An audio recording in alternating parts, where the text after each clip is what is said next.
Hai, Assalamualaikum, selamat sejahtera. Hari ini kita sambung lagi kepada sifat kimia asid. Bila kita sebut tentang sifat kimia, ini bermaksud kita bincangkan tentang asid ni boleh bertindak balas dengan apa. Sifat kimia maksud dia boleh berinteraksi dengan bahan lain lah. So, apakah bahan yang boleh bertindak balas dengan asid? Asid boleh bertindak balas dengan 3 benda. Yang pertama adalah logam. Logam ni contohnya magnesium, kuprum, apa lagi? Natrium, tu semua adalah logam lah. So logam ni boleh bertindak balas dengan asid, menghasilkan garam dan juga gas hidrogen. Cikgu keluarkan dia punya hasil ni untuk kamu ingat lah. Garam dan juga gas hidrogen. So kalau kita tulis persamaan kimia, kita akan tulis magnesium bertindak balas dengan asid hidroklorik menghasilkan magnesium klorida dan juga H2. H2 ni adalah gas hidrogen. Ingat, dalam persamaan kimia, kamu mesti tulis formula kimia dengan betul dan mesti kamu seimbangkan persamaan dengan betul. So, 3 benda tu mesti kamu dah kuasai lah pada peringkat ni. Dan ingat juga gas hidrogen, semua gas dia mesti wujud dalam keadaan duiatom. Maksudnya H2, apa lagi, oksigen O2, nitrogen N2. Okey, karbon dioksida tu macam biasalah, memang macam ni lah dia punya formula. Okey, dalam eksperimen secara teori je kita belajar pada hari ni. Kalau kita buat eksperimen, kita akan masukkan dalam satu tabung uji ni, kita akan masukkan asid hidroklorik, kemudian kita tambahkan serbuk magnesium ke dalam tabung uji yang berisi asid hidroklorik tadi. Lepas tu kita akan nampak gelembung gas terbebas dan kita nak ujilah apa gas yang terhasil daripada tindak balas ni. Maka kita akan guna kayu uji menyala. Secara teorinya, kita tahu bahawa gas hidrogen yang terhasil. Maka untuk kita mengesahkan kehadiran gas hidrogen, kita mesti menggunakan kayu uji menyala. Maka pemerhatian yang kita akan perhatikan adalah kita akan dengar bunyi pop kedengaran.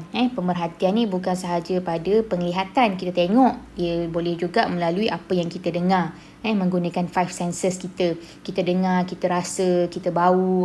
Tu semua adalah pemerhatian. So pemerhatian dekat sini adalah kita akan dengar bunyi pop. Bunyi pop ni terhasil apabila gas hidrogen ni bertindak balas dengan oksigen dalam udara. Maka dia akan menghasilkan letupan dan kita akan dengar bunyi dia sebagai bunyi pop. Itu menunjukkan kehadiran gas hidrogen. Okey, yang kedua, asid boleh bertindak balas juga dengan logam karbonat. Apa maksud logam karbonat? Apa-apa yang ada belakang dia kamu tengok karbonat. Contohnya kalsium karbonat, natrium karbonat, apa lagi? Kuprum karbonat. Tu semua adalah garam karbonat. Dia punya formula belakang dia karbonat CO3. Okey, contoh persamaan yang cikgu buat kat sini, kalsium karbonat bertindak balas dengan asid hidroklorik menghasilkan kalsium klorida. Ni yang kamu kena ingat balik lah macam mana kita dapatkan hasil ni. Garam, kalium, kalsium klorida ni. Dan juga gas karbon dioksida dan air. So cikgu tulis kat sini ada 3 bahan, 3 hasil tindak balas iaitu garam, karbon dioksida, gas karbon dioksida dan juga air. So ada 3 bahan yang terhasil apabila asid bertindak balas dengan logam karbonat. Contoh eksperimen yang kita boleh buat adalah kita masukkan asid hidroklorik dalam satu tabung uji dan kita masukkan serbuk kalsium karbonat tadi dan kita tutuplah tabung uji ni dengan gabus supaya gas yang terhasil daripada tindak balas ni kita alihkan sepenuhnya ke dalam air kapur. Tak adalah gas-gas yang terbebas, semua gas yang terhasil daripada tindak balas ni dialihkan masuk ke dalam air kapur. Air kapur ni adalah bahan untuk menguji kehadiran gas karbon dioksida. Dia adalah ujian pengesahan lah untuk pastikan betul gas karbon dioksida yang terhasil. Maka pemerhatian kita akan dapati air kapur menjadi keruh. Ini adalah pemerhatian bagi penghasilan gas karbon dioksida. Okey, seterusnya yang ketiga, asid juga boleh bertindak balas dengan base ataupun alkali. Ingat balik, base ni adalah pepejal yang tak larut dalam air, tapi kalau base ni dilarutkan dalam air, dia boleh jadi alkali. Base ni dia akan bertindak balas dengan asid menghasilkan garam dan juga air. Contoh cikgu guna natrium hidroksida ni contoh alkali. Tindak balas dengan asid hidroklorik, kamu akan dapat garam dan air. Kuprum oksida ni contoh untuk base, bertindak balas dengan asid hidroklorik menghasilkan garam, kuprum klorida dan juga air. Maka dalam sifat kimia ni, kamu kena kuasai menulis persamaan dan kamu kena tahu apa yang asid ni boleh bertindak balas dengan. Yang ketiga, kamu kena tahu dia punya hasilnya. Okey, so seterusnya adalah latihan untuk menulis persamaan kimia dan juga persamaan ion. Cikgu bagi contoh dekat sini adalah magnesium oksida dengan asid hidroklorik. Dah ada ke dalam contoh? Belum. Okey, so magnesium oksida bertindak balas dengan asid hidroklorik. Yang pertama sekali, kamu boleh menulis persamaan kimia. So magnesium oksida MgO, asid hidroklorik HCl. So kamu akan dapatlah dia punya persamaan hasil dia ialah magnesium klorida dan juga air. So bila kita tengok balik, magnesium oksida ni adalah base kan. So bila base bertindak balas dengan asid hidroklorik, maka kita akan dapat garam dan juga air. So betul lah apa yang kamu dapat dekat sini hasil dia. Magnesium klorida dan juga air. Yang kedua, dalam bab ni juga memerlukan kamu tahu menulis persamaan ion. So persamaan ion cikgu nak ajar hari ni adalah macam mana kita nak keluarkan daripada persamaan kimia ni. Kita nak keluarkan dia punya persamaan ion. So persamaan ion ni penting untuk kita tahu apakah yang bahan yang terlibat dalam tindak balas. Ada bahan yang dia hanya bertindak sebagai pemerhati sahaja. Dia ada dalam situasi tu, tapi dia tak kita panggil apa, tak buat apa-apalah, dia tak take part in that reaction. Dia hanya spectator ion sahaja, dia tengok sahaja, dia tak take part tu maksud dia tak menyertai dalam tindak balas tu. Dia duduk kat situ sahajalah. Okey, so magnesium oksida tadi daripada persamaan kimia ni kamu kena keluarkan dia punya ion-ion dia. Tapi dia ada syarat dia. So cikgu tunjuk yang kat belakang ni dulu. Okey, tips dia yang kita boleh ceraikan, kita tulis sebagai ion adalah kalau bahan tu adalah asid, alkali ataupun garam yang larut. Selain daripada tu, kalau kamu jumpa dalam persamaan kimia, kamu tak boleh ceraikan dia. Maknanya kamu kena tulis dia sama seperti apa yang kamu tulis dalam persamaan kimia. Maknanya kamu tak boleh tulis dia sebagai ion lah. Ion ni yang ada charge dekat atas dia tu. Okey, contoh yang tak boleh ceraikan kalau bahan tu bentuk atom. Macam magnesium ke cuprum ke, atom ni dia seketul sahaja. Dia seorang. Molekul, kalau dia gabung dengan benda lain, contohnya macam air, gas karbon dioksida. Ni cikgu tulis juga gas, kalau dia gas hidrogen ke karbon dioksida ke pun kamu tak boleh ceraikan dia sebagai ion. Kamu kena tulis completely, betul-betul seperti mana dalam persamaan kimia. Yang keempat, base yang tak larut. Contohnya magnesium oksida, zinc oksida, cuprum oksida. Tu semua adalah base yang tak larut. Maka kamu kena tulis seperti diri dia, as it is. Yang terakhir, garam yang tak larut. Contohnya kalsium karbonat, zinc karbonat. Semua yang tak larut tu kamu tulis dia sebagai diri dia sendiri, kalsium karbonat. Tak perlu tulis sebagai ion. Okey, so contoh yang tadi cikgu kata magnesium oksida. Magnesium oksida ni base yang tak terlarut.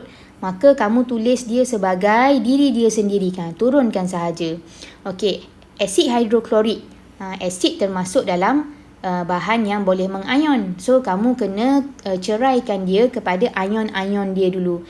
So kita ceraikan pada ion-ion dia 2H+ dengan 2Cl-. Kenapa cikgu letak 2 dekat depan? Sebab dalam persamaan kimia ada 2 ni, lepas kamu seimbangkan kan. So 2 untuk H+, 2 juga untuk ion klorida. So kamu tulislah dekat sini 2H+ dengan 2Cl-. Ni jangan tengok lagi, cikgu dah potong tu. Okey, lepas tu kamu buat anak panah, salin sahaja daripada atas ni. Lepas tu magnesium klorida.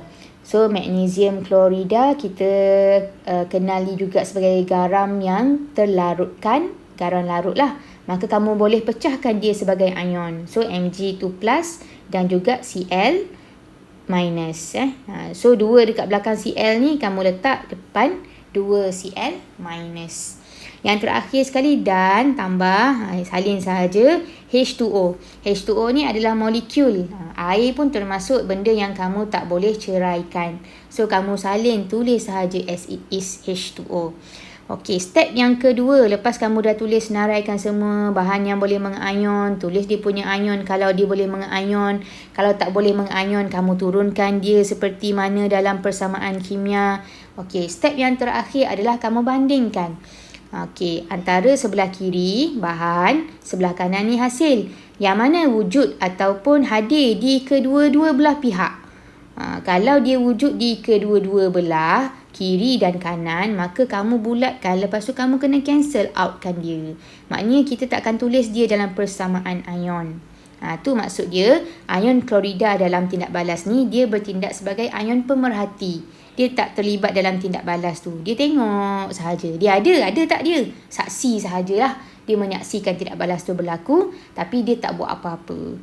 Okey, so kamu turunkan balik MgO tambah 2H+, tambah Cl- tak payah tulis lah sebab kita dah cancelkan dia kan. Menghasilkan Mg2+, turunkan sahaja. Cl- pun tak payah tulis sebab kita dah cancelkan dia.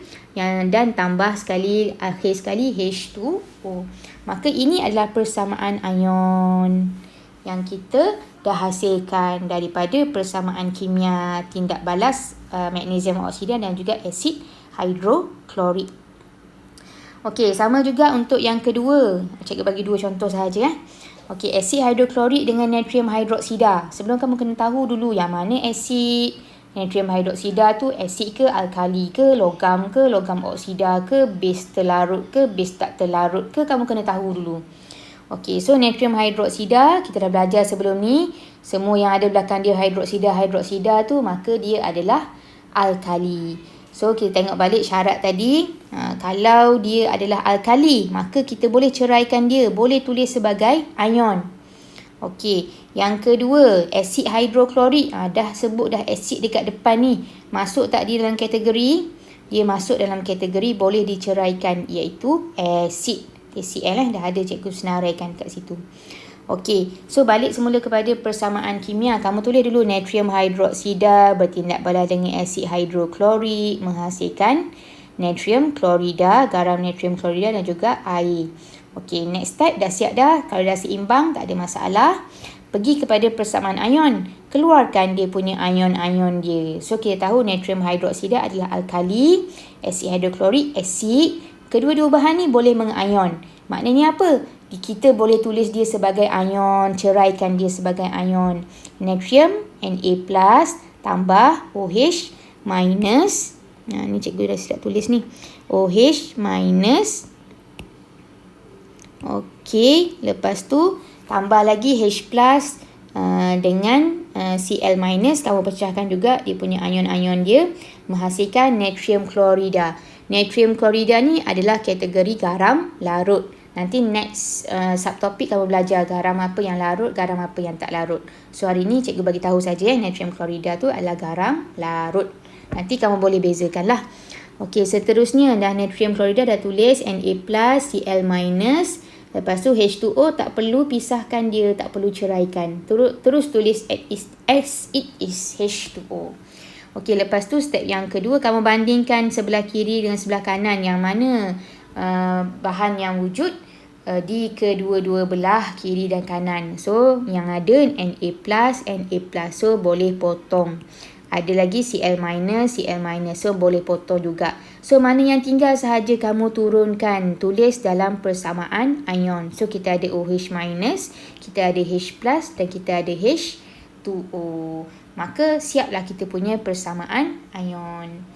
Okey, seterusnya nanti kamu jawablah latihan. Tengok balik nota yang cikgu dah bagi ni. Fahamkan. Lepas tu bolehlah kamu jawab latihan dalam buku modul muka surat 108. Itu sahaja. Bye-bye.